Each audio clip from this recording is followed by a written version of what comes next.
Cincinnati, Ohio. In years past, it was known as Porkopolis, the nation's leader in meatpacking. Stockyards and slaughterhouses filled the city, while steamboats docked on the Ohio River, ready to export the city's goods. But there is a forgotten legacy of Cincinnati, both hidden underground and easily discovered by an informed observer. A history that played no small part in the city's identity. The history of brewing in Porkopolis.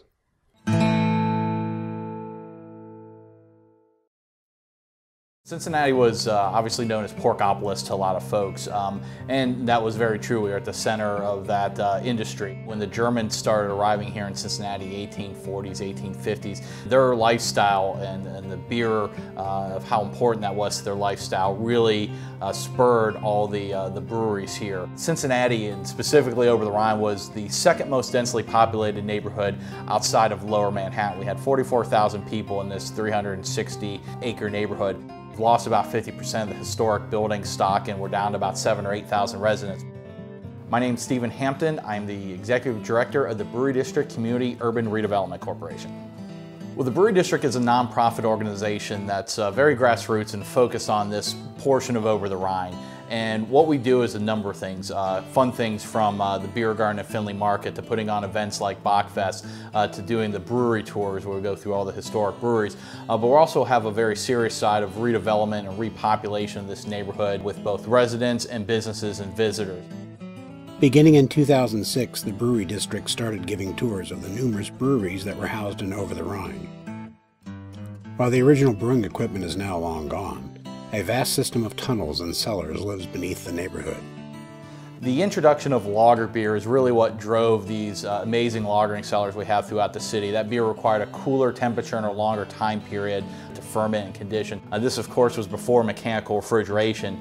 That also meant that these brewers had to brew in the fall or the springtime before it got too hot, and so they needed these huge amounts of storage space throughout the neighborhood, so they would brew all their beer in the spring to sell all summer long.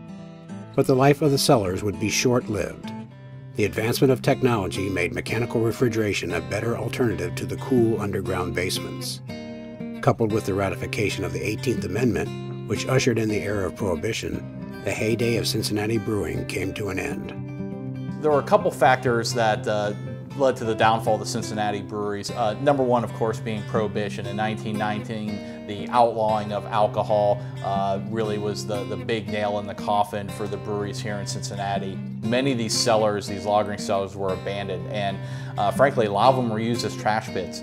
The Schmidt Brothers or Crown Brewery is a great example and shows the lagering cellars that we have, as well as the tunnels that are unique to this neighborhood. It also has a great example of how these cellars were filled in after they weren't being used anymore. One side filled with plaster from the plastering company that was in there after Prohibition, to broken toilets and sinks that were there from the plumbing distributor that was there in the 1950s and 60s. The Kaufman Brewery was a little bit bigger brewery in the city. It was probably the 4th or 5th largest in the city at one point in time, and so consequently the cellars were much larger.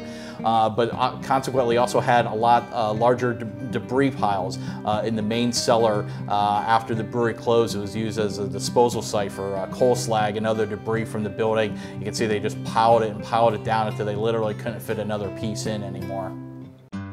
Today, newfound interest in Cincinnati's brewing past is assisting in paving the way for the neighborhood's renovation. The beer renaissance is continuing to happen, not only from a historical standpoint of making people aware of what we have, but real live beer brewing. When Christian Moorline came back into production, Arnold's was the place where they delivered their first keg of their lager. I'm Bret Androski. My wife Rhonda and I are the owners of Arnold's Bar and Grill. This is our 151st year in continuous operation, and it's this original location.